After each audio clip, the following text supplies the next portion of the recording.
Okay. Well, welcome everyone. Have a good evening. I'm happy that you could join us today for our third installment in our Focus on Procurement series this year. It's been a really exciting series, and we're happy here at the Chamber to present it to you. Once again, my name is Shahiwa Jarrett Gellin. I'm the president and founder of the Broward County Black Chamber of Commerce, and we have a really exciting program and exciting speakers today. We're focusing on procurement because there are new opportunities and there's always new revenue to be sought. And so in our first installment, we had the city of West Palm Beach. In March, we had our session with the Broward Sheriff's Office. And tonight we are pleased to have Balfour Beatty.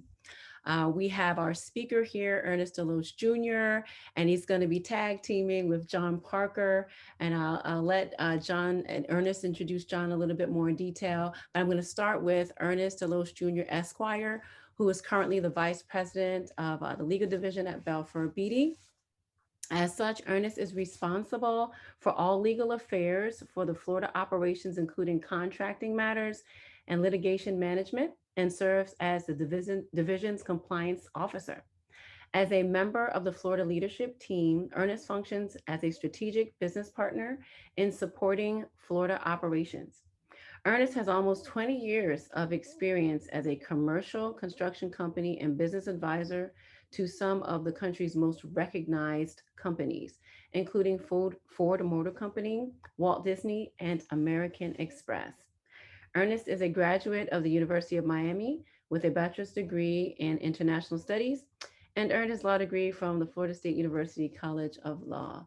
So I'm really pleased to welcome Ernest and his teammates today to speak to you about all the opportunities. Balfour Beatty will learn a little bit about who they are today, vending opportunities and what they're working on, right? And if there's any upcoming opportunities. So without further ado, please welcome, give a round, a warm virtual welcome to Earnest DeLoach Jr. Esquire. Thank you very much for the introduction. I really appreciate it, Sheila. No it's a pleasure to address Broward County Black Chamber.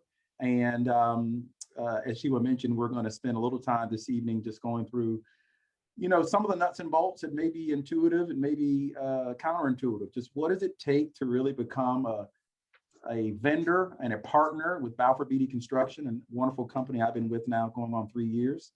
We're going to spend some time speaking kind of generically about the work we do, where we do it, and the types of partners we like to work with. And then we'll spend some time talking about this little project down the road you probably never heard of, this $800 billion or so Broward County Convention Center expansion and hotel project, whom my good friend and partner in crime and in all things construction, John Parker, is the lead for. So what I like to do is, if I can conquer my fear of technology, is I'm going to share the screen. We have a PowerPoint to just sort of walk through and help us with our conversation. So let me go here. And I'm hoping people can somewhat see that. Let's see. Share. Yeah, hit share. Okay. Okay. I think it's loading. Okay. All right. Perfect. Does anybody see? Yeah, I can see it. You want to hit the little screen icon? So let me hit the play. Where's my button here? Hit the little screen at the top of the red bar. There we go. Yeah. Thank you so much. All right. So here's an example of just the type of work that we do, Balfour Beatty Construction, here in the state of Florida. The top left corner is a project called River Landing on the Miami River. As you work your way down, just below it is the Jacksonville Transportation Authority headquarters, hub, and intermodal. And as you continue to work your way around, you'll see in the center there is the Dr. Phillips Performing Arts Center. Beneath that is Sesame Street World here at SeaWorld in Orlando. You see that we do roller coasters and apartment complexes and multifamily, and of course, some public work that we'll talk about tonight. So just to give you a little bit of an introduction, as it's a type of work that we're doing. So meet the team. So the team is down one person this evening, and why I'm elevated above the two beneath, I do not know. It does not connote importance in our company. We are a company of builders, and as a lawyer, I serve the client as best I can. But as Sheila mentioned, I've been a commercial construction lawyer for going on about 22 years now. I've been with the company for 3 years, and it's been an absolute pure joy to work, not just in this field, but with these professionals. And speaking of professionals, John Parker is cream of the crop. John is a Florida guy, which I appreciate. Spent some time in Central Florida. He happens to be a UF grad. I'm gonna hold that against him. But we actually brought John back from California, where he was doing a great job in what we call the design build world. And I'm gonna let John introduce himself and spend a little more time talking about the project a little later. Bruce Capon, who couldn't join us this evening, he actually just apologized. He shot me a text. We have another event with the chamber coming up next month, and he got the dates confused. And so he is, but for the fact that he's in a car driving, because he literally said, well, can I just put it on? I said, no, Bruce, you can't. I'm also the compliance officer and ethics officer. You're not allowed to drive and communicate on a device at the same time. So I pretended he didn't even text me at that point. So Bruce is the individual that really leads our company's procurement and business development, business acquisition process. So we're gonna, John and I, kind of sort of do our best to do an impersonation of Bruce and at least give you an understanding for tonight's purposes of how one would go about doing work with our company. First, I thought I'd give you an idea of just geography. Everything Shahiwa said is correct. We are Ernest, yeah. Could you click the slides as you go through them so they show up bigger on the screen? Oh, sure. How do I, wait a minute now. Or just that's not what I want to do. Just hit the arrow down button. It should go to the next screen. yeah. Or no, Now You skipped over a couple. just one back. Yeah. Give me one sec. See, my screen is showing something different than yours. Oh. Yeah, my Zoom screen, let's see. Yeah, click that one. There you go. Okay, are we good? Is it Perfect. but it's not big enough? No, it's perfect. It looks fine. Is it good? Okay. Mhm. So I'm gonna look at a different screen. I think that'll help. So January 1st of this year, the Florida division, which was its own standalone division, joined what we call the Legacy Southeast Division, which was its own division of Georgia, South Carolina, North Carolina, to form the Super Southeast. So Florida actually now sits as one of the 4 states in the Southeast Division for Balfour Beatty. We've got a number of offices you can see throughout that geography. Now, not every city has a standalone permanent office. We have a presence in Jacksonville, Savannah, and Charleston, but our primary hubs of business are Orlando, Plantation, Atlanta, Charlotte, and Raleigh.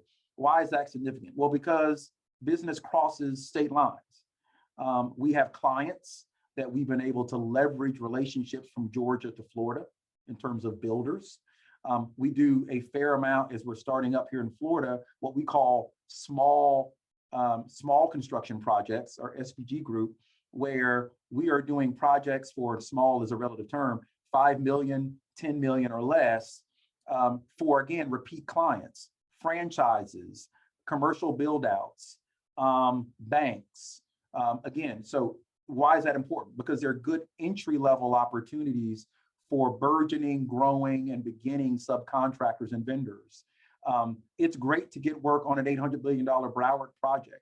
It's great to get work on a $100 million Disney hotel. And we by no means discourage folks from coming to work with us and helping us get to know them and them us and how to get that work. But if you could also have the opportunity to work with the Balfour Beatty and take the same nuts and bolts of what we do on a big project on smaller jobs, I think that allows an entry point for greater participation. And so I want to show the broad geography of our division, because while John and I sit in Florida, we are right now working on projects that are potentially being built in Florida, but by groups from throughout the country. we also get to consult on deals that are going on elsewhere. And so we have some degree of reach that we think is relevant for this group. But let's talk about Florida, the Florida division where we all live and work. Market strengths I've mentioned, hospitality, theme park attraction, which you can imagine going through the pandemic was a severe hit for us. Last year around this time, we had 3 to 4 current projects at Disney. We've been awarded a project at Universal. We were working on 2 jobs at SeaWorld. They all stopped. But for Broward County and a few other public jobs and a handful of private jobs that could bear the weight of what was going on, candidly, we would have been in a worse position than we are now. I'm happy to say today, we have seen a resurgence. We have seen projects come back. Persons are getting vaccinated. We're making our way through what was a very difficult time. And believe it or not, and John Parker will let you know, one of the best ways to do work with Balfour is to work for Balfour. We are actually in a little bit of a hiring mode, which if you asked me as legal counsel a year ago, would we a year to the day be looking to hire people? I tell you were crazy. And so we're really fortunate and very excited about those sectors coming back to us. At the same time, there's new work coming. There are infrastructure bills that are coming. There's money that was on the sidelines. It's being released. There's great confidence in the economy. So transportation, healthcare, government, aviation, we see a great deal of development there too. And if it's that way for us, it means that it's that way for our partners and the folks we work with as well. That's what we're hoping for. So the real question is, well, that's great, Ernest. Glad Balfour's doing well. I'm glad you're signing work, and it's really good that business is coming back. What does that mean to me? Well, on a very basic level, we are not a self-performer. What does that mean? Well, it means we're a construction manager. We're a CM. So for the most part, we're hired by an owner to oversee the work, to buy out the work, oversee the work, and manage it to completion. And for that, we need partners, subcontractors, prime subcontractors, tiered subcontractors, material suppliers, and vendors of every type. And so one of the things we do in order to ensure that the persons we're working with are competent, capable, and consistent in their delivery is we go through what's called a pre-qualification questionnaire. Probably not very uncommon than what many of us have done in various aspects of our lives and careers. It takes down work history, references, financial assurances, etc. Now you're already thinking, you're wondering, well, what if mine don't all line up, right? What if I'm not quite, and John Parker's great at this, and he's going to do it a little later. Well, what if I'm just thinking about a business and I haven't really started yet? What if I am working a side hustle while I'm still working my regular job? Well, what if I've got good credit, but I don't have the bonding capacity necessarily. Those are all things we can work through, right? None of the items that are mentioned or talked about in the confines of the pre-qual process are necessarily disqualifying. Necessarily, we can work through some things. What's important is you got to be honest with both yourself and with us, and let us try to figure out when and where a matching opportunity occurs. And so that's first and foremost. So not unlike anything you've seen, there's a website, there are contact people, there are persons that can help you figure out how to maneuver your way through and navigate through that process. But the one thing I want to share, Shahid, that a lot of people may not know, and this is John Parker, as you know, where it's not necessarily what you do, but how you do it. But how do you get work, Ernest? So you told me how to pre-qualify and told me how to get on your list. You told me how to be recognized. How do you get work? And so I asked Bruce Capon. Bruce Capon's not here, but I asked him, like, what are the things people don't know about what you do that puts persons in a position, all things being equal, to get work, right? So assuming all the qualifications are there and all the references are sound and there's a good background and resume of work, et cetera, what kind of gets you over the hump? And Bruce told me, and John, I know you know this, but I didn't know this. And maybe you and I did it when we were younger lawyers. He goes, there are people that just call my office every day. He's gonna hate me for saying this because he's not here. I didn't give you his number though, but he said there are vendors and subs who are in our system who, rather than waiting for bid opportunities, will just call and ask what's available. What are you doing? What's coming your way? What should I look out for? Now, I imagine that level of persistence can at times be trying, but his point was, if all you're going to do is enter your information into an electronic portal and sit back and wait for work to come to you, that's not, even in the electronic world, it is the equivalent of knocking on doors electronically. You have to be present. He also mentioned that going to fairs, going to opportunities like this, having one-on-one time before the bid process, all of which is allowed, by the way, is also relevant. Isn't it nice to be able to say that name, Shahiwa, I've seen that name before the bid comes in. Oh yeah, she's the attorney I met. She's the lady that runs the Black Chamber. Okay, yeah, all right, frame of reference, right? So Bruce actually said to mention to all of you that sometimes, even as much as we rely on technology, it's the old-fashioned way of getting to know folks. John will tell you, John is an avid fitness fanatic. He's in tremendous shape. He walks or runs or bikes every day. Brings his food to work every day. He's a healthy guy. He puts me to shame every time I see him. It makes me mad. He's in great shape, and so he doesn't know this, or he fights it. But there are some contractors that bring like donuts and and hats. And again, I'm not suggesting anybody come to my office and bring me donuts and hats. I mean, they're fine. The point I'm trying to make is there is something to presence. There's something to the recency of mind that, all things being equal and opportunities come, there is some level of familiarity. That doesn't mean we're not going to vet you and check you out, by the way. We're going to call your references. I mean, I wish it were as easy to just send us donuts and we just give you work. It's not how it goes. But I think the point you understand is, from a sales standpoint, it's always important to make sure you are top of mind and that your work product, your capabilities and competencies are always on the front burner for companies like Balfour Beatty, is the point I want to make. I also want to throw at you, and this comes, John, you'll recognize this comes directly from Broward. Here is just a sample. If I jump in for a second, Ernest? Please do. So, hey, if you don't mind going back one slide on the pre-qualifications, I think it's important that some of the group understand that we do a small business and we have what we consider a large business. But I spent a lot of time making sure that we go out and reach out to the communities that we work in. So I've had the pleasure of working through most of our divisions. We call it the Southern Smile. It starts here in the Northeast, goes down through the South, and goes back up through Seattle. And I've had the pleasure of going to many of these communities and different cultures, different procurement methods. There's a lot of things, but one thing that I've learned, and I learned this from Ann McNeil, believe it or not, people like to do business with people they know, like, and trust. And I think that's important to know. And the only way you get to do that is getting out and looking people in the face. It really is a people business in construction. We really like to do work with people that we trust, that we like, and we want to support the community. So it's really important. On the pre-qualification side, there is a group of qualifications that's under 250,000 that you don't have to be pre-qualified on. And then there's a section that's 500,000 and less, where the pre-qualification is not as strenuous, and $500,000 and more, it becomes a little bit more strenuous. So that's important to say as we go through this.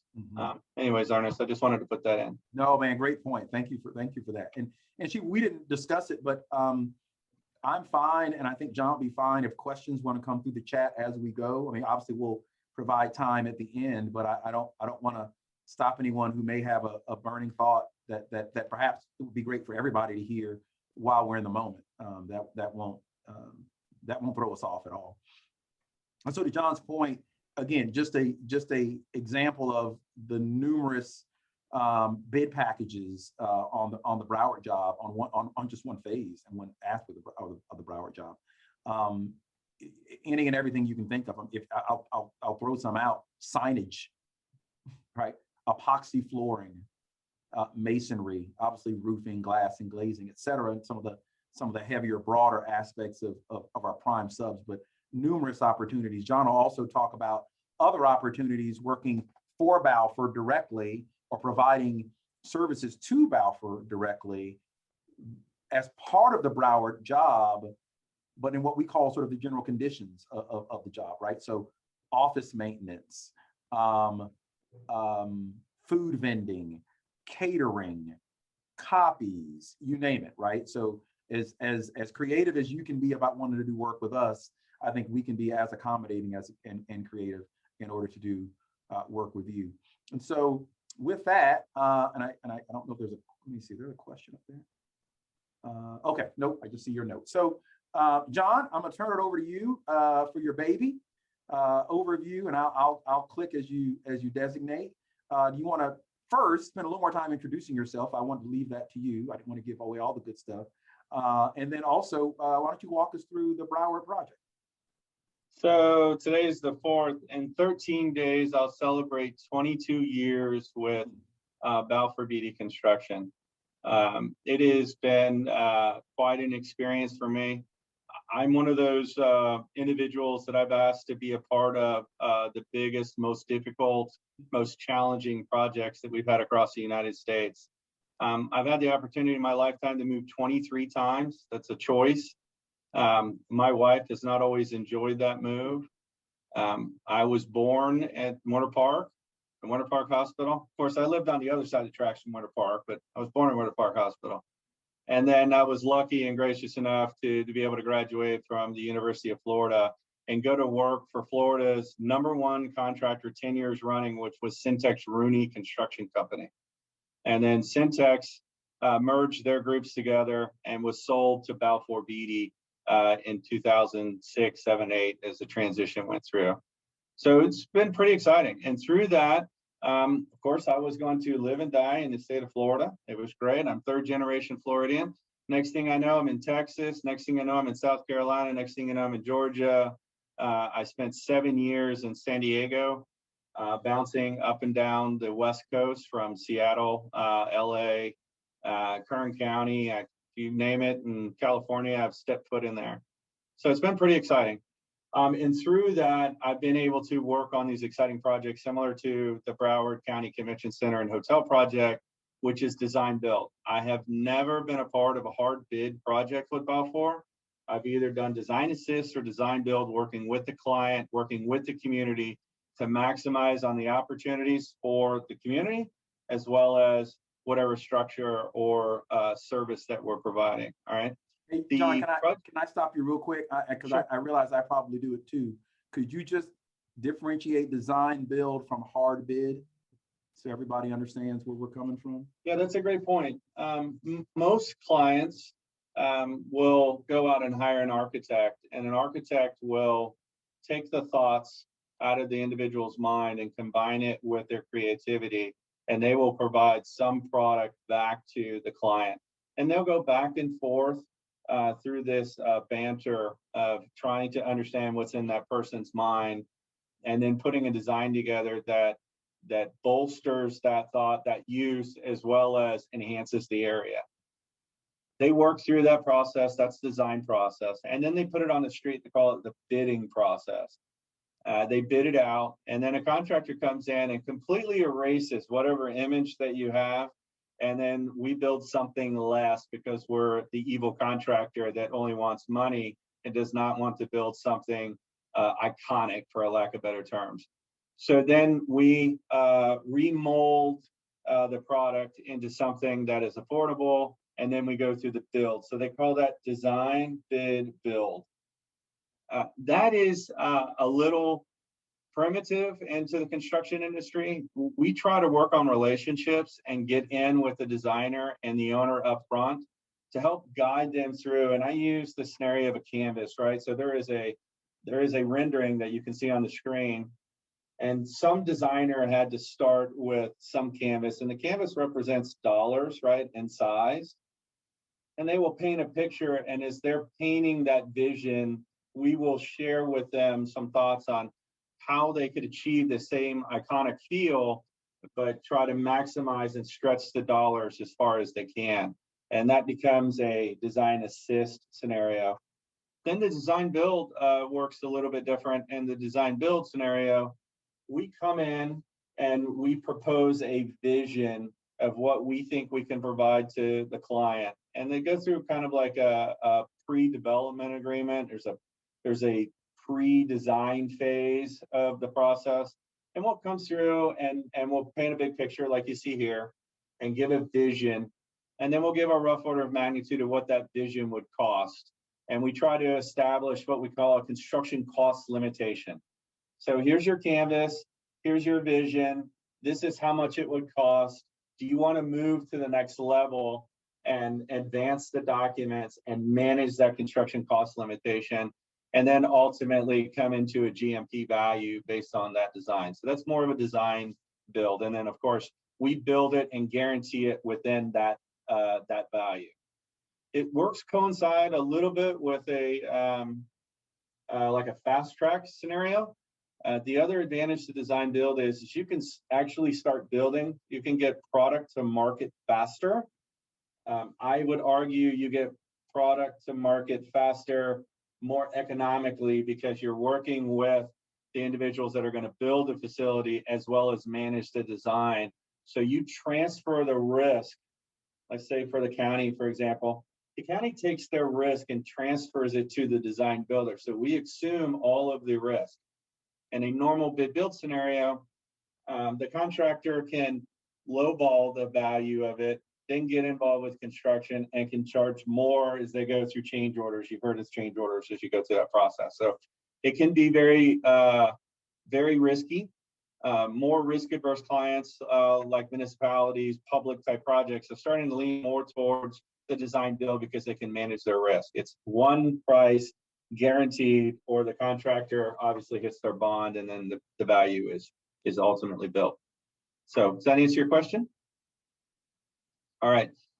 So the Broward County project, Ernest, thank you, and thank you all very much for giving me a chance to discuss the project. It's an exciting project. It's really important to the community. I can tell you, I've bounced around the U.S. I actually bought a house in Broward County. That's how excited I am to stick around here for a number of years. I've decided to make root here in South Florida. I've enjoyed it that much. The county has given us an opportunity to reach out to the community. So we're taking every opportunity we can to educate the community on what we're about to do. So those of you that are not familiar with the project, it is owned by Broward County. Matthew Southwest is the developer out of Texas, and Matthew Southwest hired Balfour Beatty to be the design builder. Now, the overall project cost for the county is about $1.1 billion. Of the $1.1 billion, over $800 million is associated with the design build right now, and we're hovering around $850 million in total cost. Now, to protect the county as we go through, we broke it down into different GMPs. That saves money. That can also allow us to turn product over as we commence with the design and construction and ultimately the use of the facility. So we broke it down into 5 main GMPs. We have the West expansion, which is ongoing, and the value of that construction is about $217 million. Of the $217 million that's being paid out, about 40% of those dollars, right now it's over 40% to be exact, are being paid to Broward County Business Enterprise. To give you an idea of how significant that is, we believe that we have the highest percentage to date on any large project that the county has ever built. And this project, to our knowledge, is the single largest design build project that the county has ever ventured into. The West expansion, it consists of about 400,000 square feet. The existing facility is 600,000 square feet, and we're adding it on to the west side of it. The East expansion is coming on the east side, and we have a few more pictures I'll show you, get into detail. It's about 400,000 square feet as well. The hotel is about 1.3 million square feet. The CVB is the County Visitors Bureau building, and it's about 25,000 square feet. And then the plaza consists of 3 5,000 square foot restaurants, and it's about 8 acres in total. So it's pretty exciting. We started construction in July of 19, and we're currently estimating completion by the end of 2024. So the contract requires that says 30% CBE participation. We thought, hey, that's great, but are we really supporting the community? And the community is made up of about 50% of people of color from our research. So we thought, hey, we have to support these small businesses and get local businesses to work, local individuals to work. So we've focused very hard on getting the local participation here. And right now we have 37 Broward County business enterprises. These are certified business enterprises that are working on the job. They call it LOIs, but they're actual contracts that are underneath either a prime subcontractor or direct with Balfour Beatty. Now, these are companies that are building construction only. This does not count for the real estate agent that I hired that was a CBE to find our office space to build the building. This doesn't count for when we found the office space, which is the old Art Institute, that we needed to change the lighting inside of it. Art lighting doesn't support business lighting. So we had to change all the lights out. So we hired a CBE electrical contractor, Big D, to change all the lights out inside of the complex. We hired a CBE painter, and I could go on and on, security electronics. But today we're over 40%. To be exact, sitting today through April, we're sitting at 42.5% of dollars paid to Balfour Beatty that were paid to CBEs. That's pretty significant for us. All right, if you go to the next screen, Ernest. I hit on a couple of these, but it just points an arrow out to give you a feel for where the different aspects of the project are. And then if you go to the next slide, it shows us what we're currently under construction. So the existing facility was 603,000 square feet. We removed the Central Energy plant as well as the west wall. We refer to it as the heart and lungs and brains of the building we took out, as well as the spine, which actually supports the building on the west side. And then we put a new spine in, and we're in the process of putting a new heart and lungs and brains in, the new Central Energy plant on the southwest corner that will now support not only the existing facility, the expansion of 400,000 square feet to the west, a future 400,000 square feet that goes vertical off of the west expansion that we just built, as well as a 400,000 square foot east expansion. When it's all said and done, it's going to be over 1.5 million square feet of convention space. That's pretty significant what the county has done and what they are continuing to build. Now, that area that's under construction right now, that's the area that has the 40% CBE. We're constantly challenging our subcontractors to find more CBEs. We're also working with CareerSource Broward, looking at individuals locally and hard to hire. So we're focusing a lot on trying to find those individuals. Our next CBE outreach, I do believe, is on the 27th of this month.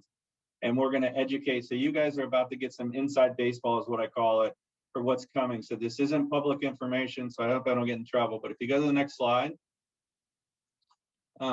there is a high probability on this next slide that shows this is the east expansion on the left side of the screen and the County Visitors Bureau on the right-hand side of the screen.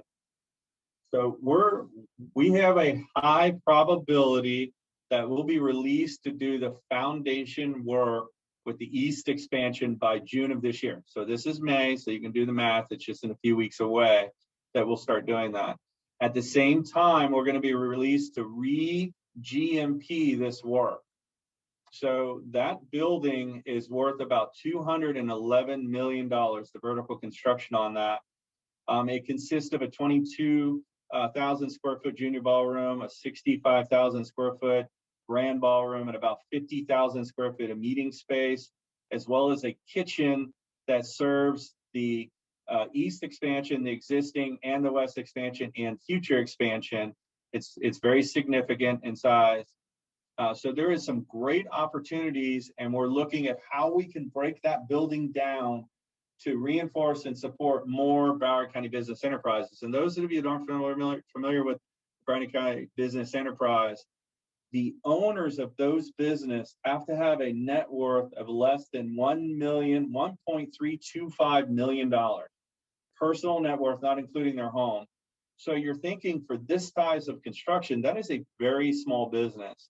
But we have supported businesses that are as small as an individual The individual we have here, Sharonda Neal, that helps clean our office, as large as up to MGM, who Malcolm McGinnis is getting ready to graduate out of the CBE program. And his contract is direct with Balfour for $11,258,000, which is, to our knowledge, the single largest CBE contract directly with a prime. So it's pretty significant to us. And we really feel proud of how we're able to support the community. So we have individuals that we're creating businesses with, and we have individuals that are graduating out of the business all on the same project. So it's pretty significant. If you go to the next slide.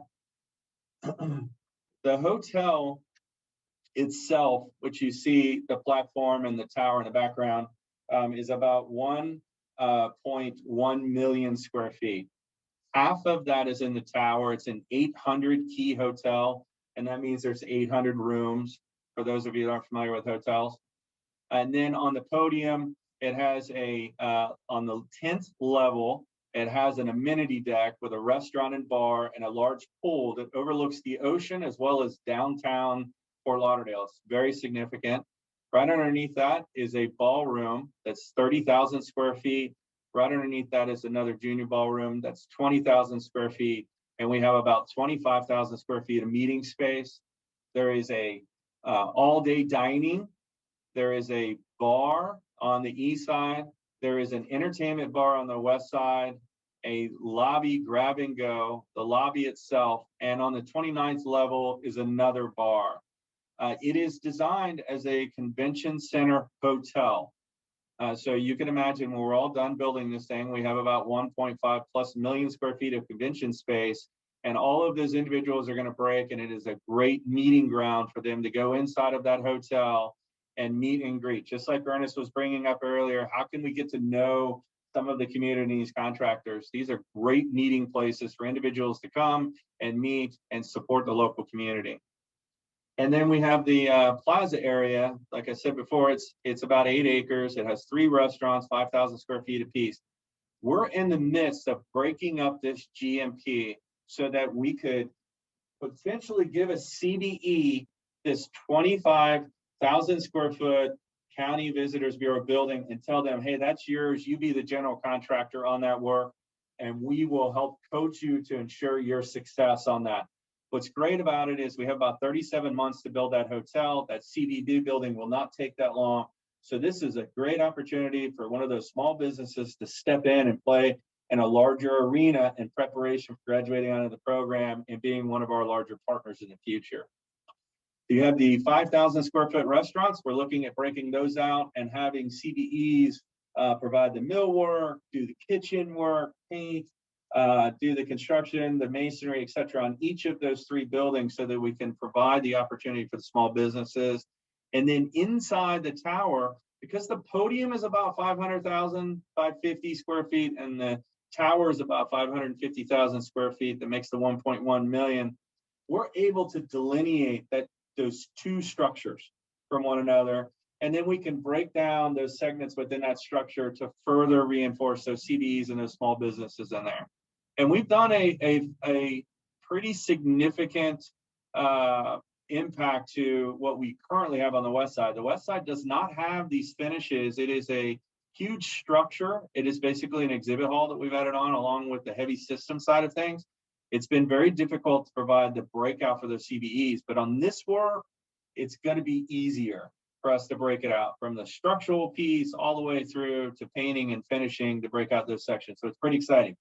All of this is going to bid, if I had to guess, we're going to get released sometime by June to put this on the street, and we're going to have about 120 days to put together the GMP. Now, the opportunity isn't just in that 120 days. The opportunity is going to grow. So let's say that you're a business right now, and or you want to start a business now, and you don't have an address in Broward County. So one of the requirements of becoming a CBE is that you have to be in the county for 12 months. We want you to go ahead and register in the county now, get your address, start your business license in the county now, because 12 months from now, I'm still working on the structure of this building. And there is an opportunity that that a business could come in and provide a lot of different aspects inside of that building 12 months from now. You're talking about 37 to 40 months from June before we turn it over at substantial completion. And then we got final completion, which has FF&E another 120 days past that. So you have an opportunity to encourage a friend, yourself, a family member to go out and start that business and move forward. So Ernest, I hope I didn't use too much time.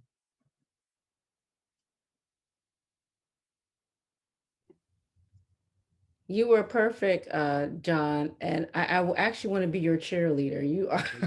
That was awesome. Thank you. He does That it was- all the that was time, by awesome. the way. He knocks it out of the park every time. It's no Yeah. surprise to me. Now that was awesome. And I love the way you emphasized the use of the different CVEs, because we push certification for our members. And just to remind our members, that number was 20%. And there was a county commission meeting. I tell you how to watch the meetings. I tell you to engage with your officials. And one official suggested a 25%. And there was another commissioner that said, no, we're going to go 30. And that was, people kind of went, whoa, but they all voted for it. And look at you all doing above that. So my whole point is, when you raise the bar, you have companies that will come in that are really committed and will surpass it. So I thank you for that. Go ahead, Ernest. I think you had Can I something. share one more thing real quick, Ernest? Sure. So I'm sure that everybody is aware of the Broward County Joint Use Building. Yes. So I love very large, very difficult, complex political projects. Wow. We have submitted on that. We're one of 5 organizations that submitted on that project. And I can tell you that they've set a goal of 40% because of the success that we've had on the Broward County Convention Center and Hotel project. Nice. And we are committed to beating that as well if we are fortunate enough to be selected on that project. So that is something that's very exciting. Hopefully we'll hear by June 10th. If we're shortlisted, if we are, we're going to be very heavily reaching out to the community and educating on how we're going to beat 40% on that one. So I'll shut up now. No, man, thank you for sharing. I was hoping you were going to brag on that a little bit. Yeah, fingers crossed as we have submitted, but you're right. One of the wonderful things that have come out of the great work that John has done at the Broward Convention Center project is they've actually upped the ante. So as happy as the county has been with the work we've been doing with Sandy McDonald and his crew at OESPD, who've been outstanding to work with, they've said, well, you've shown us the way. 20% was nothing. 30% you've gone out of the water. Let's make it 40. Right. And proudly we've said, okay. So we're excited about that. And again, speaking of Sandy, John knows this. We have a monthly call with Sandy, first Friday of every month. In fact, I think it's coming up this Friday, where we report out how we're doing and take direction and counsel from Sandy and his team. He would have my hide if I had an opportunity to speak to all of you and did not give you, again, I'm sure you have it, the information for his office. So please take it upon yourself. As John said, you could literally be sitting in your pajamas tonight on this virtual call with an idea for a business. And between now and by the time we're looking to turn over this building, have started a business, gotten it certified, gotten on this job, and been well on your way to your next opportunity. And I'm going to also shut up in a second. I know there may be some questions to you. I want to share this quick story about why John and I are so passionate about the work we're doing. Again, this is John's project up and down. I work on a bunch of different jobs and support a number of VPs and projects throughout our geography. I'm his favorite. He's right. This one is near and dear to me, not just because I get to work with John, who, as you can tell, is a cut up. We get along great. But also because of the work we're doing in the community through the CVE process and beyond. And it's personal to me because when you talk about graduating out of an opportunity given to you when you're smaller and not yet in position to take on the full breadth of something like this. Once upon a time, I was a small law firm lawyer, had my own practice here in Orlando more than a decade ago. And a similar project in terms of sort of, community-based and one that was sitting in in a part of town that had not shared equally in the success economically of Orlando. They were building the second arena to house the Orlando Magic. It's called now the Amway Center.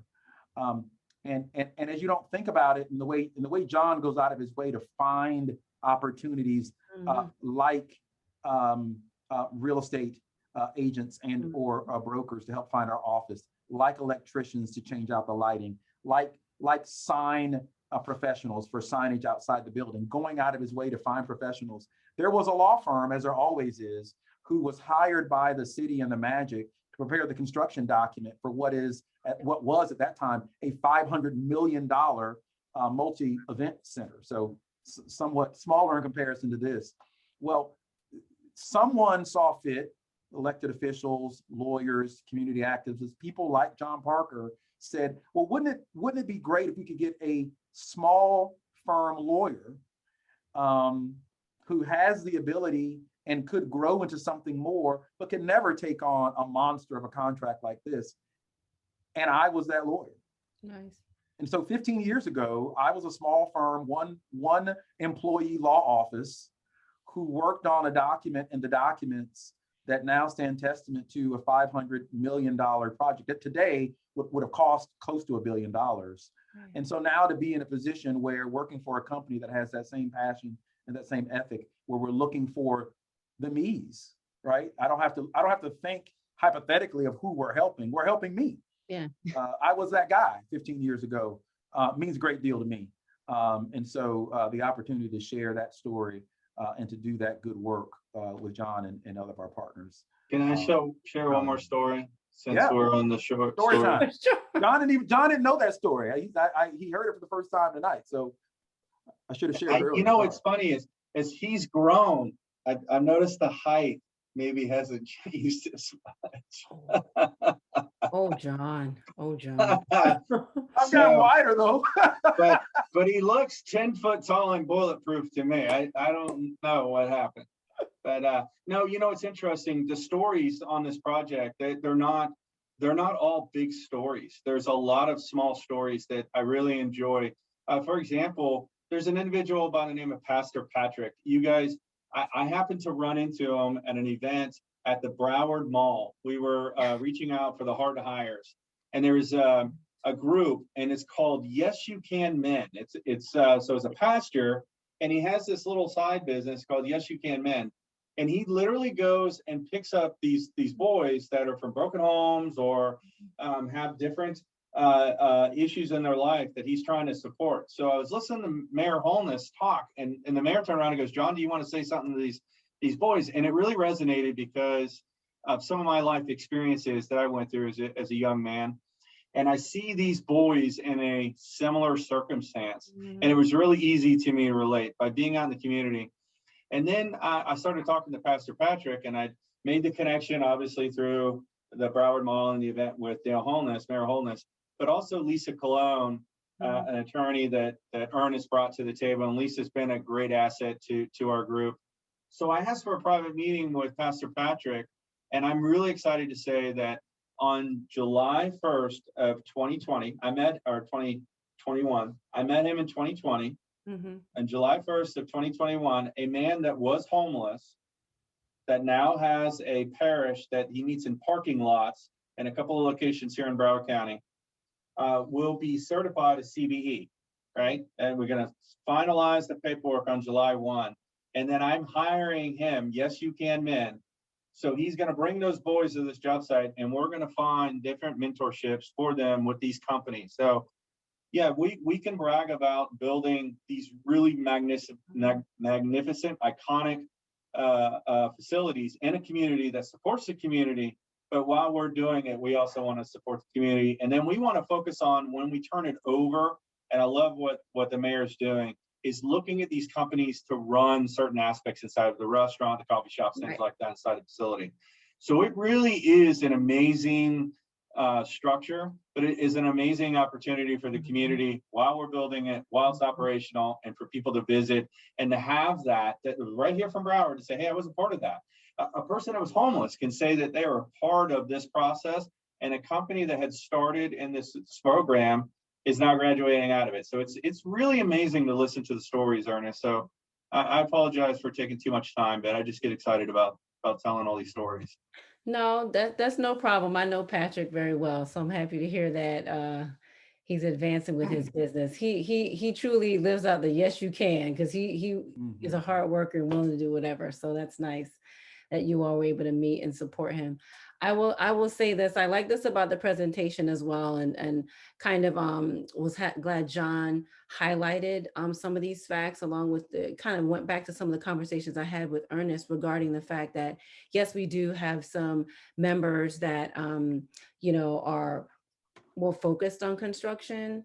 Construction companies, we have people who are electricians, do HVAC, we have that, but we also have other professionals. Everybody kind of forgets the professional services. So every conversation I have, I'm like, okay, we build it, but then how are we going to integrate the professionals after it's built so that the gift that gave in the building phase, right, continues to keep on giving to the community and incorporating other Black businesses and other diverse businesses in the process. So I know you're going to get questions because we have attorney on the line. We have someone that does staffing. We have somebody does electrician work and stuff like that. So I know you'll get questions there, but I love the fact, John, that you highlighted this without even hearing the conversation that Ernest and I had, to say, okay, but do you all work with these other vendors besides outside of this project? Are you looking to work with our professionals in-house? So, and you spoke to that today, so I appreciate that. So I'm going to open it for questions. So we'll be respectful of everyone's time to get your questions in. And but see, go ahead, Jay. I see that you raised your hand on mute, so you can ask your question. I got to tell you, first of all, guys, my name is Jay Reynolds. I own Wolf Creek Consulting. We're an executive staffing firm, and actually, I've been lucky enough to be able to talk to both you, Ernest and John. And before I even say anything, I want to say I want to give you guys your props. You guys have done an amazing job as it relates to being transparent, as it relates to meeting and exceeding your goals, and making sure that the message is always out there. It's visible. You guys are out there. You're making a difference, and I just want to applaud you first before I say anything else. The second thing that I want to say is just kind of as a really good segue, Sheila, based on what you just said.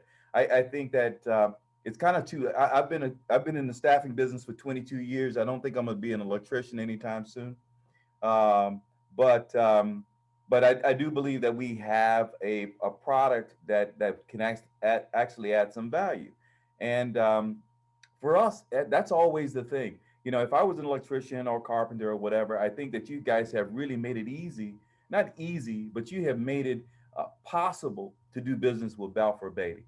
And if you're tenacious, if you're able to put in the work, you guys have made it possible. My challenge has been, how do we go about, being able to tell our story and being able to do, to enjoy the same amount of success that some of the carpenters and electricians have. We're a staffing firm.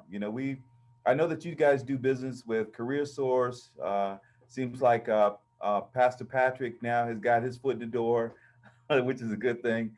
But how do we go about being able to do business with Balfour, not only today on this project, but in the future as well? John mentioned, you mentioned, Ernest, that you guys have staffing.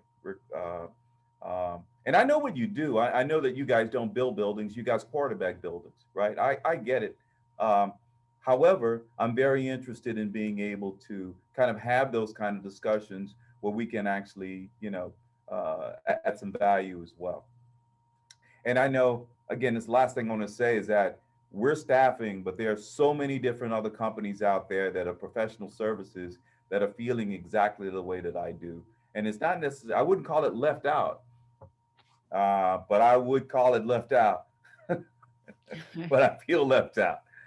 Or not being able to let's call it get over that hurdle. I don't, and I'm as persistent as anybody.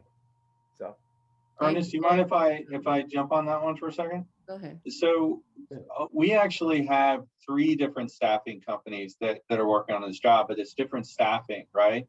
So we have just one that's going to be highlighted on Friday is A&E, just a couple, and they provide labor out to the job site. They provide carpenters as well as cleanup and things like that. Then we have another group by the name of Pride Staff, and you may have heard of them, Jay. They provide staffing as well. We were put on, for lack of better terms, a pause due to COVID as we go through. But we're going to be looking for staffing moving forward. And one of the things that we try to pride ourselves on is divvying up the work. So these other GMPs that are coming through, we don't have to stay with, these companies. We want to help get them in the community, help them give them the work. But we'll be looking at the hotel, the East, and the Plaza as other opportunities for staffing. So why don't we start to have some of those meetings early on, Jay, and figure out how we can try to divvy that work up so you get a good piece of the pie. Hey, John, I won't forget you said that. I really appreciate it. I love that you let me know how we go about doing that, and I promise you I won't forget. You also introduced me to the guy in San Diego. I had a pretty good conversation with the guy in San Diego. That kind of fell off the map, but fell off the cliff. But I did have a conversation with him about corporate opportunities as well. So I look forward to rekindling that. I believe that we can add some value. I believe that we are tried and tested staffing firm here locally. I love the opportunity to be able to kind of earn the business. Ernest is probably going to kick me for telling you this, Uh-oh. but I literally just went through a staffing chart, and in South Florida alone, if we win the work, which we think we're already going to win, we're looking at 58 more human beings that will be joining our company. Wow. So that is not public knowledge. We still have to contract all of that work, Jay, but we're going to be looking at every opportunity we can to bring folks on. And me personally, I'm very vested into the local community. I reached out to Messam Construction and talked to Steve about a month ago and started dialogue with him on the Joint Government Center and trying to get some individuals that are in college now and some of these local communities that are going to college here locally. Maybe they're at colleges outside of local, but we want to support the local community and trying to create some internships through some of these companies to develop the potential future. You think about this, we have 3.5 years to build out the hotel on this project. We could take an individual that's in college right now and help develop them through their college career and after the college career right here on Broward, and 3.5 years of experience later, they could be an asset to the community. So that's one of the things I'm working on and looking at. But we have positions from project engineer up to project executives that we're looking for in the next number of months to hire. So absolutely. I would love to sit down and talk. It's what I do, and Ernest, I'm not opposed to bringing donuts, Oh, good Lord. All right, Jay. All right. I love it. So Jay, I'm going to have Lisa Balso reach out and schedule a time with you. If you could maybe just shoot me another email. I know I got it somewhere in your card somewhere, but just shoot me another email and then I'll just send it over to Lisa and we'll schedule something to have a conversation because all this is coming. How fast, I can't guarantee, but it's coming. Let's get prepared. It's Falso, Falso. Okay, yeah, I think I've met Lisa. Okay, great. Thank you. Jay, we can talk offline. I want to talk to you as well. I remember that when we chatted, you're not just supplying staff. You've got a pretty, as I recall, sophisticated, staff management system. I like which we talked about compliance issues, and we talked about some other, and those things are certainly within my wheelhouse. It's not just staffing for us. We're more. We have. It's called Wolf Creek Consulting purely for that reason, because we are able to do other things. Yeah, I would love to. I think you've got a market to prime subs who are going to be doing work for the Balfours of the world on the jobs of like the Browards of the world that candidly are not set up to manage the strict payroll requirements, oversight, and audits that come with doing government work. I can tell you that there's a absolute premium in value on a staffing company or a consultancy that can do just that side of the compliance. So I think that's another avenue is to go after the prime subs, that we look to do the work and that we tell that you have to comply. Right. Nice. So that's another avenue, but I'm happy to talk about that offline too. So my only add on this is I know Jay, I see you got two great connections you got going on here. So my only add on is when you blow up, I'll be asking for that big $1 million sponsorship for Hey, the well, chamber. you I'm just know I'm a fan, right? gonna put it down right all there. you ever have to do is tell me when, and you know what happens. You want more than donuts, right, you? No, you can keep the donuts. I don't need no this COVID got me out of shape already. I hear that. I know that Rashida had a question. If you want to unmute Rashida and ask your question. Good night. Hi, so my name is Rashida Gordon. I work for and I own a consulting firm, MVG Consulting, and I support construction companies in applying for bids and certification. So just recently, I supported a Black-owned business in applying for their certification. A lot of them don't have the resources to be at meetings like this, doing certifications, working on small projects, feeding their families. So I try to help out in that way. My question to you is, what can I take back from this meeting to tell them needs to be their next steps in order to be able to be prepared to apply for this bid when it comes out in 120 days? So what would be their next steps? What do they need to prepare? So what do I need to prepare to help them be ready? I think John and I are probably thinking the same thing. The opportunities that are going to come for CBE, Certified Business Enterprises, are really going to be advantageous, maybe more so than they ever have been before. And so aside from, the basics of business, right, which is making sure, you take care of your credit, you take care of your people, you do good work. I would say, especially if they know someone like you, Ms. Gordon, that navigating the certification process is absolutely a priority. Now, you didn't hear it from me, but if you use John Parker's name, no, I'm joking.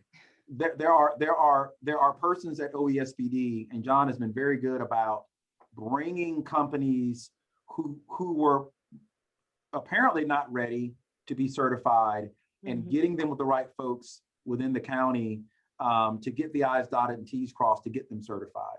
We have it on good authority from that office that they want certification not to be a barrier, but to be a doorway, right? It's not a process that excludes, it's designed to be a process that is inclusive. And so while I'm sure there are financial burdens, there are time burdens, there are technology burdens, et cetera, I think anything and everything you can do to get yourself certified as a CBE absolutely opens doors that frankly just aren't available to others and pushes well-meaning companies like Balfour to come find you. I don't know that there's any better use of time or resources right now for your clients than to get certified as quickly as possible. And that timeline can be accelerated with talking to the right folks. So Okay. there's help, is what I'm trying to say. So once they're certified, I'm sorry. Go ahead, John, you want to add? I would encourage the CBEs and individuals that want to become a CBE to get engaged, to get educated, because if the county keeps moving down the path that it's moving, and right now it's showing all of the signs, they added that 1 penny sales tax, that adds $16 billion to the infrastructure here in the community. We don't have enough CBEs to support what the county is trying to do moving forward. What we're trying to do is help create those CBEs to have a larger pool of companies, right? And it's growing, it's supporting the community. So I would encourage those that are interested in becoming CBEs or that are CBEs to make sure they're engaged.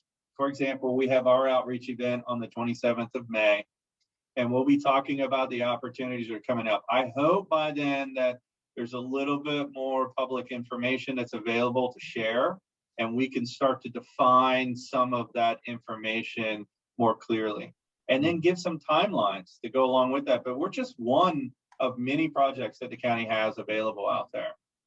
But definitely they need to get engaged and get educated on what the opportunities are, and then evaluate where they're at to what they want to bring to the table. And then we would love to set up an opportunity to introduce some of our prime contractors that we have here now that are going to be bidding on the rest of the work and partner them up with the CBEs. We can't sole source it, but we could partner them up to make sure those communications are taking place now. Even if they're not certified, we want companies that if you've been in Broward and you've been in business, you got to get certified. You got to go through the process of checking through that. And we can set up a workshop to help that out. We can do a lot of different things.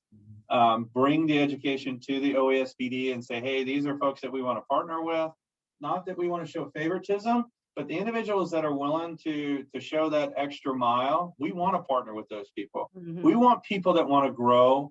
We want people that want to support the community. We want people that want to be independent and have their own business. That's what we want. We want partners that are growing. I mean, I sit here and ramble on for 20 minutes about it, but I really am pretty excited about the growth that we've had. So that's what I would encourage you to do. Totally agree. And just John, to can I answer your other add? oh, sorry, go ahead. I'm so sorry, Sheila. No, go ahead. Can I add one more thing? Because I feel like we're workshopping a bit, and John and I do this a lot. And so we start with sort of the initial question, which is, what do I do when you get certified? And then the second question is, I think, sort of automatically, what do I get certified in? And so part of what you do, Ms. Gordon, and John's already talked about, right, is you go look at the bid packages that tell you what work is going to be bid. But I would go one step further, because again, John and I have had conversations with OESBD, and in the same way he mentioned a moment ago, there just aren't enough CBEs for the volume of work coming. There, as we sit here today, different than staffing, we're using, again, 3 different staffing companies. Jay has a phenomenal staffing company, and John will back me up on this. There are certain codes for work within the CBE program for which there are no contractors. There are none. There literally are scopes of work that are available for bid, 30% of which would have to go to CBEs for which there are no CBEs. So again, if I'm going to take a sort of a next level approach to business development, I want to know what projects are catering towards CBE, if that's where I happen to sit. I want to know what bid packages are available for CBEs. I want to know what scopes and codes are there no other CBEs. John mentioned a moment ago, you can't sole source, but if you're the only one that can do that job code, why would you not, if you can, you know, Jay said it best, if you're a staffing company, don't try to go be an electrician, very fair. But if there's a way to pivot what you're doing now so that it makes itself into an area where no one else is, and this is public information, folks, go down to the county and just get the list. You can ask OESBD for the codes. It will show you the names of the companies certified to do that work. There are a number of them that are empty. I would, frankly, if I could start all over again, John, I probably would go back in time. If I had a time machine to go back 5 years, I would go look for those codes. I would fill those holes, get certified, and then I want to meet John Parker about 1.5 years, 2 years ago for work. Yeah, the biggest thing is a commercially useful function, and those are key terms with the OSBD. We are not interested in a brokerage, I think, as you call it, but we are interested in folks that want to grow and learn. So Ernest is right. There's these classifications that go in. You can be a material supplier. You could be an electrical contractor. You could be a company that provides office supplies.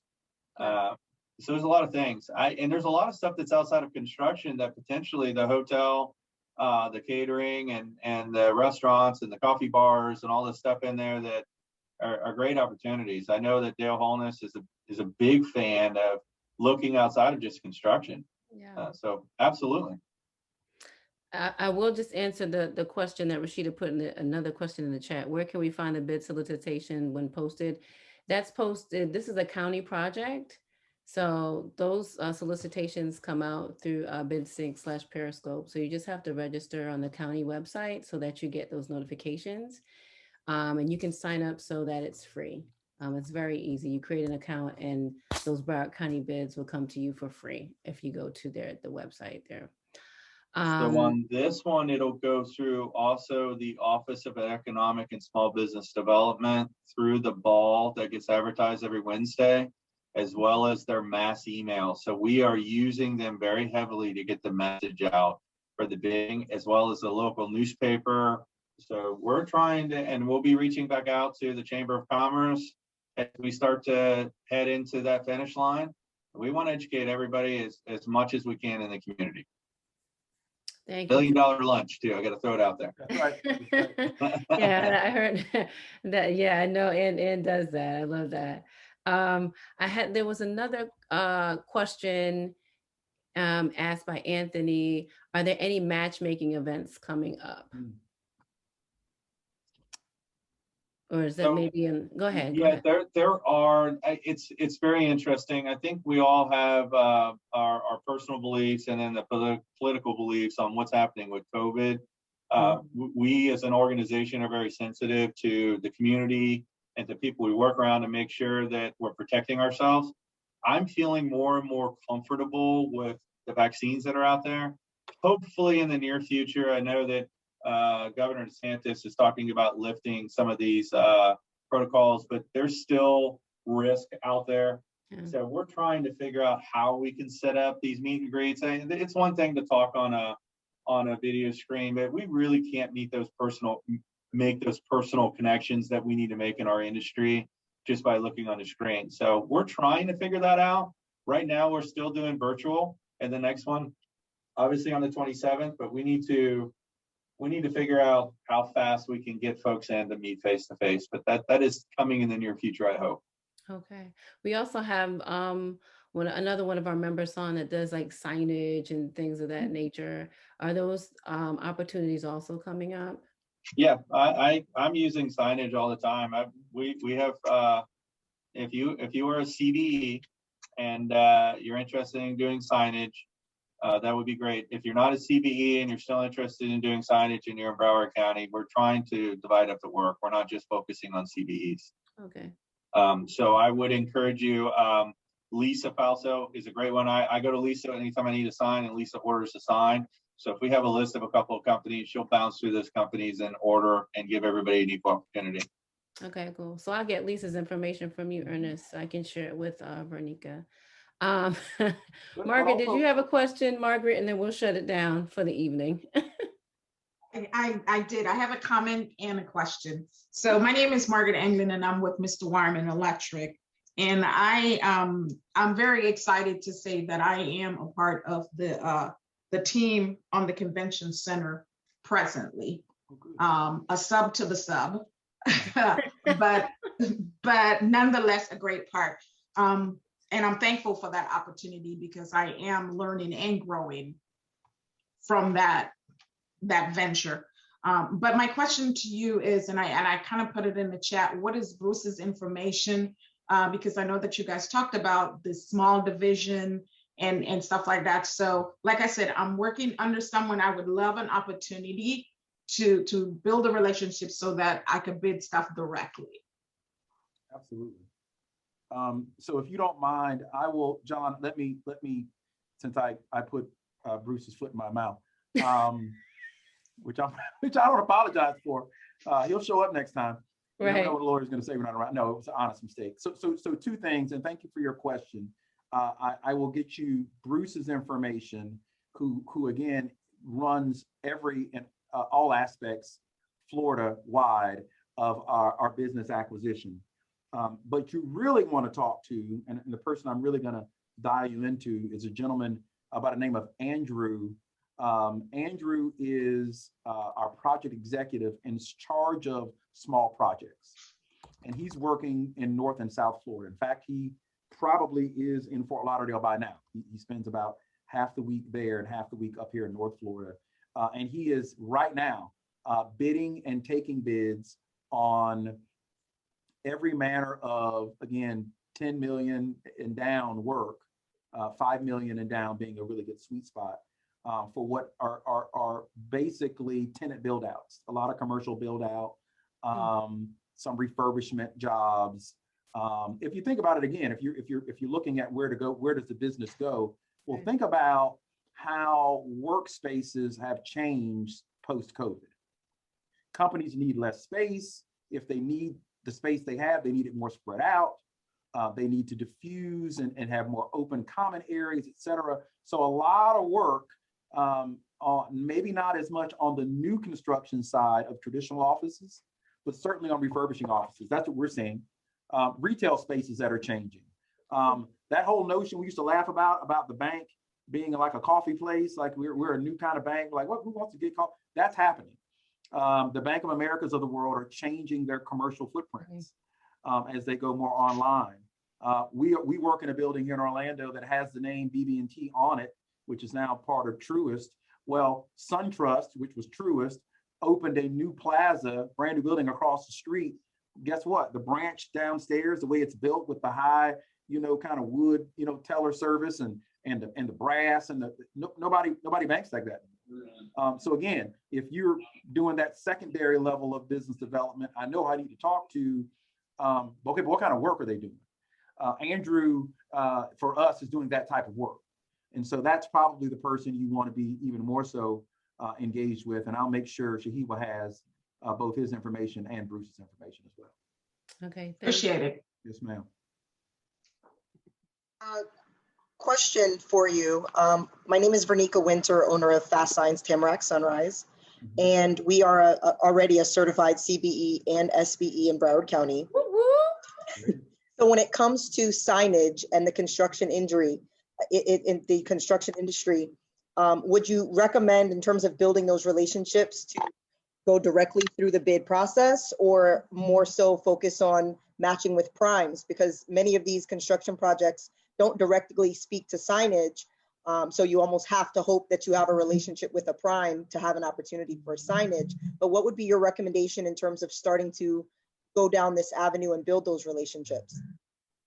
I would use me right now on Broward for signage. I mean, we're constantly updating our signage. Everybody, there's different signage that's produced, right? So we have our Balfour Beatty name on the side of this building. That's one type of signage that's done. But a lot of our signage on the job site is re-upping, 4x8 boards with pictures on it, or banners that we have hanging from the fence and things like that. I would encourage you to get engaged with us now and start to see your business running through our system.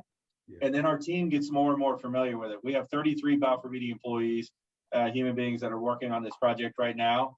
And when they see your sign name out, they'll leave and go to the next job, and they'll think of you when they need to order a signage. So we need to make sure we get you in and figure out what type of signs that you produce. And then we're constantly updating the signage. Awesome. John, can I ask a question maybe as a follow-up for Ms. Winter? Because that makes, you're right, Ms. Winter, very, very, very rarely a signage called out specifically.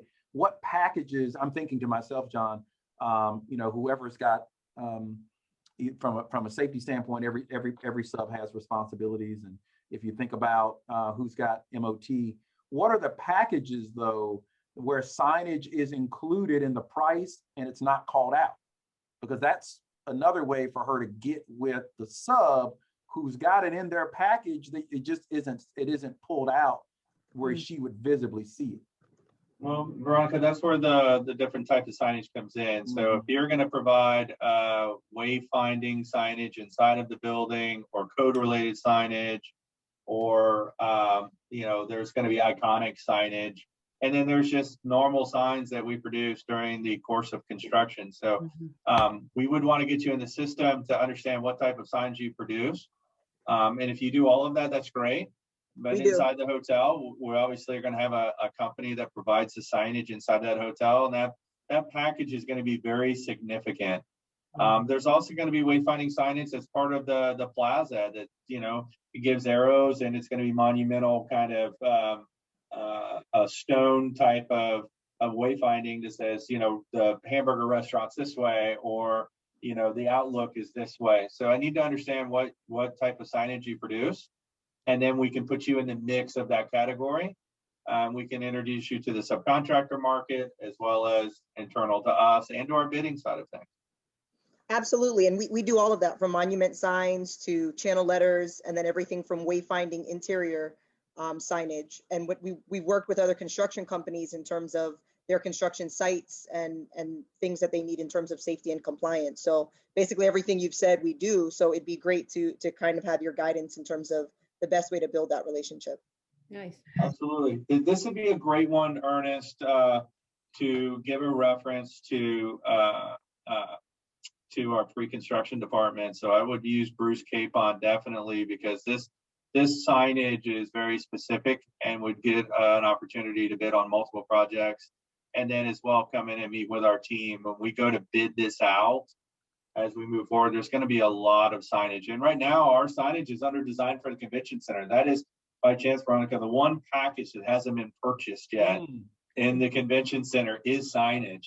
So great opportunity speaking up. I don't know how that fits, but we could get you over and look at the current design that we're working on. It is EOA is the architect out of Miami that's doing it for us. Okay. Thank you so much. I appreciate that. Yeah, I love this. I love this. I love this, making connections and making things happen. This is exactly what we're here for. I just, before we close, I want to thank our speakers, Ernest, and then the wonderful surprise of John. Ernest didn't tell me you were coming on, but thank you both for just being so open, transparent, and sitting here and asking and answering the questions from, our members in a way that's conversational and easy. I mean, we don't often get those opportunities. I'm a business owner as well, right? We don't often get those opportunities. And so I want to thank you for that, and thank you for your time. And I will be following up because I got some homework tonight. I do also want to thank our members for hopping on and being assertive and making sure you're aware of what's going on and you act on the opportunities that we're presenting here at the chamber and trying to make these introductions for you. So I want to thank you all for joining us, and I will be following up with my homework. And this was, I want to say, our best focus on procurement session. I'm just going to put that out there. It definitely was. So thank you all for joining us, and I'll be in touch with John and Ernest. Thank you again, and you all have a wonderful night. Yeah, thanks for listening to us. We appreciate your time. Thank you. Good night, everybody. Good night. Night, everyone. Good night. Good night.